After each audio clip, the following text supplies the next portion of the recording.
वैसे तो दुनिया भर में इंडिया को एजुकेशन का हब कहा जाता है, लेकिन पिछले कुछ सालों की पेपर लीक्स की और डोनेशंस की न्यूज ने हमारे एजुकेशन सिस्टम को हिलाकर रख दिया है। So the opposition in parliament today demanded a discussion on the NEET paper leak and the road ahead. It's not Modi government, it's paper leak government. Because in the last 10 years, all records of paper leaks have been broken under Modi rule. School या college के admission के time पर कभी कभी parents से एक donation के नाम पर huge amount of money demand किया जाता है। ये पैसा उन सीट्स के लिए होता है जो किसी डिजर्विंग स्टूडेंट के लिए रिजर्व्ड होती हैं। ऐसे में वो स्टूडेंट जो अपनी मेरिट पर सीट डिजर्व करता है उसको वो सीट नहीं मिलती। और एग्जाम में भी करप्शन देखा जाता है। किसी ने एग्जाम के क्वेश्चंस लीक कर दिए या फिर किसी ने एग्जाम में चीटिंग करने के लिए किसी ऑफिशियल्स को पैसे दे दिए। ये सभी तरह का करप्शन हमारे एजुकेशन सिस्टम को वीक करता है। ये सब करप्शन एजुकेशन सिस्टम को वीक कर रहा है, जिसका सीधा नुकसान स्टूडेंट्स को होता है। जब एक स्टूडेंट को उसकी मेहनत के बावजूद उसका हक नहीं मिलता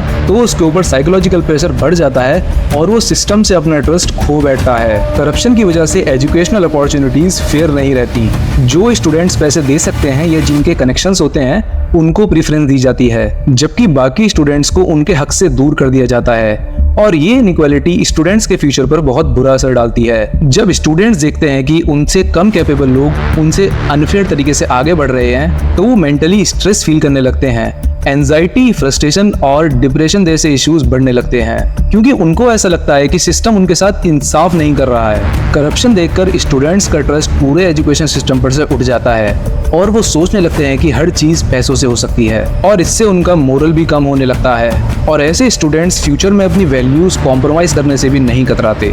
दोस्तों, जब स्टूडेंट्स को उनका डिजर्व सीट या फिर जॉब नहीं मिलता तो इस वजह से उनकी करियर ग्रोथ पर एक बड़ा इम्पैक्ट पड़ता है। उन्हें अपने पोटेंशियल के हिसाब से अपॉर्चुनिटीज नहीं मिल पाती और ये उनके प्रोफेशनल डेवलपमेंट को रोक देता है। उन्हें लगता है कि हार्ड वर्क की कोई वैल्यू नहीं है और वो इस वजह से अपने एम्बिशंस को फॉलो करना छोड़ देते हैं। इंडिया में एजुकेशन सिस्टम के अंदर करप्शन के काफी हाई प्रोफाइल केसेस सामने आए हैं।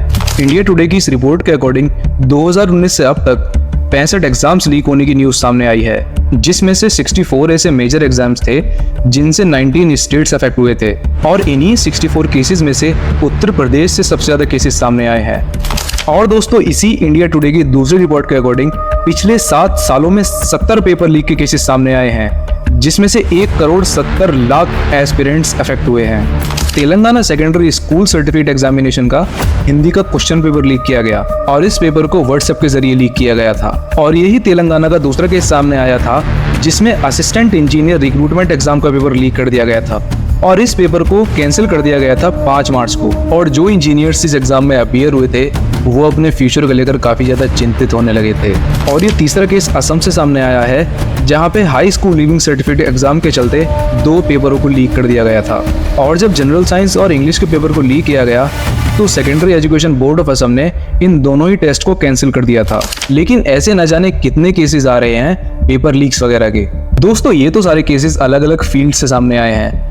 अब जो मेडिकल एंट्रेंस एग्जाम में जो पेपर लीक्स के केसेस सामने आते हैं, हर साल पेपर लीक हो रहे हैं, इस पर मैं ऑलरेडी वीडियो बना चुका हूं और आप जाके इस वीडियो को चेकआउट कर सकते हैं। दोस्तों, सिर्फ पेपर लीक्स की वजह से ही इंडिया का एजुकेशन सिस्टम करप्ट नहीं हो रहा है, बल्कि स्टूडेंट्स को एडमिशन के लिए बहुत ज्यादा डोनेशन देनी पड़ती है।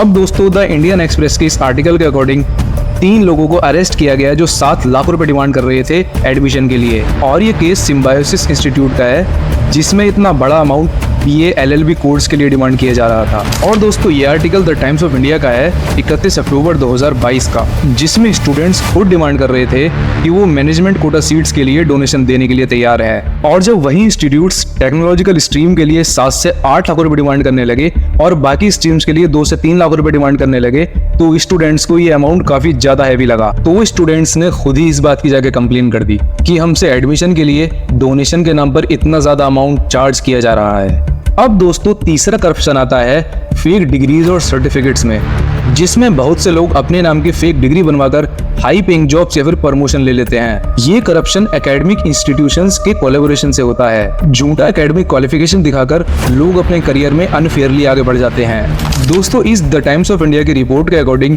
यूपी में फर्जी डिग्रियां काफी आम हो गई हैं। मई 2015 में यूपी के लखीमपुर खीरी में 29 उन लोगों को गिरफ्तार किया गया था जो बैचलर ऑफ फिजिकल एजुकेशन की फेक डिग्री लेकर एक यूपी के गवर्नमेंट स्कूल में एक इंस्ट्रक्टर बनकर घूम रहे थे। और दोस्तों एक ये भी राजस्थान की एक प्राइवेट यूनिवर्सिटी का केस है जिसमें एक फेक सर्टिफिकेट के पकड़े जाने के बाद 43,000 फर्जी डिग्रियों को भी पकड़ा गया था। अब दोस्तों सवाल ये आता है कि ऐसा हो क्यों रहा है। एजुकेशन सिस्टम में करप्शन का सबसे बड़ा रीजन है कॉलेज मैनेजमेंट, ऑफिशियल्स और पॉलिटिशियंस अपने फाइनेंशियल गेन के लिए स्टूडेंट्स से रिश्वत लेते हैं। ये उनके लिए एक इजी मनी का सोर्स बन जाता है जिससे वो सिस्टम का मिसयूज करते हैं। और दोस्तों एजुकेशन सिस्टम में ट्रांसपेरेंसी और अकाउंटेबिलिटी की बहुत ज्यादा कमी होती है। स्ट्रिक्ट रेगुलेशंस ना होने की वजह से लोग अपनी पोजीशंस का मिसयूज करते हैं और उन्हें कोई डर भी नहीं होता कि उनके खिलाफ कोई एक्शन भी लेगा। और दूसरी तरफ पेरेंट्स और स्टूडेंट्स पर प्रेशर होता है कि वो टॉप कॉलेजेस में, टॉप कोर्सेज में एडमिशन लें।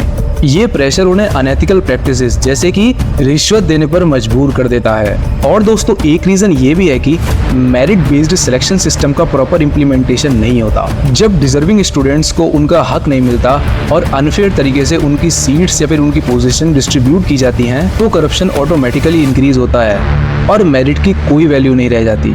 इन केसेस ने ना सिर्फ सिस्टम की कमजोरियों को एक्सपोज किया बल्कि ये भी दिखाया है कि कैसे लोग अपने फायदे के लिए स्टूडेंट्स के फ्यूचर से खेलते हैं। अब दोस्तों एजुकेशन सिस्टम में करप्शन को टैकल करने के लिए कुछ स्ट्रॉन्ग सॉल्यूशंस को इम्प्लीमेंट करना बहुत जरूरी है। जैसे कि एजुकेशन सिस्टम के हर प्रोसेस को डिजिटलाइज करना चाहिए, चाहे वो एडमिशंस हो या फिर एग्जाम रिजल्ट या फिर फैकल्टी रिक्रूटमेंट। ऑनलाइन सिस्टम से ट्रांसपेरेंसी बढ़ती है और डेटा को इजीली ट्रैक किया जा सकता है। और दूसरा सॉल्यूशन है करप्शन के खिलाफ स्ट्रिक्ट लॉज बनाने की जरूरत है जिसमें हार्श पनिशमेंट और हैवी पेनल्टीज का प्रोविजन हो। लॉ एनफोर्समेंट एजेंसीज को एम्पावर करना चाहिए ताकि वो करप्शन केसेस को एफिशिएंटली हैंडल कर सकें।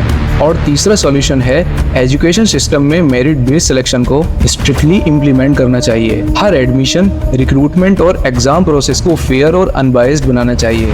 और पांचवा सॉल्यूशन है करप्शन के खिलाफ पब्लिक अवेयरनेस कैंपेन चलाए जा सकते हैं जिसमें स्टूडेंट्स, पेरेंट्स और टीचर्स को एजुकेट किया जाए। इससे लोग करप्शन को समझ पाएंगे और उसके खिलाफ आवाज उठाने के लिए तैयार रहेंगे। रिपोर्टिंग सिस्टम्स को इजी और एक्सेसिबल बनाया जाए ताकि लोग एनोनिमसली किसी भी करप्शन के खिलाफ रिपोर्ट कर सकें। और पांचवा सॉल्यूशन ये है कि एजुकेशन सिस्टम में इंडिपेंडेंट रेगुलेटरी बॉडीज एस्टेब्लिश की जानी चाहिए जो कि गवर्नमेंट के डायरेक्टली कंट्रोल में ना हो। ये बॉडीज सिस्टम के हर लेवल पर चेक और बैलेंस मेंटेन करेंगी और किसी भी इररेगुलेटरी या डायरेक्ट करप्शन केसेस में एक्शन लेने की पावर रखती होंगी। इन सॉल्यूशंस को अगर इफेक्टिवली इंप्लीमेंट किया जाए तो एजुकेशन सिस्टम में करप्शन को सिग्निफिकेंटली रिड्यूस किया जा सकता है क्योंकि ये सिर्फ पॉलिसीज का नहीं बल्कि कलेक्टिव रिस्पॉन्सिबिलिटीज का मामला है जिसमें हर एक को अपना रोल समझना होगा और एक्टिवली पार्टिसिपेट करना होगा।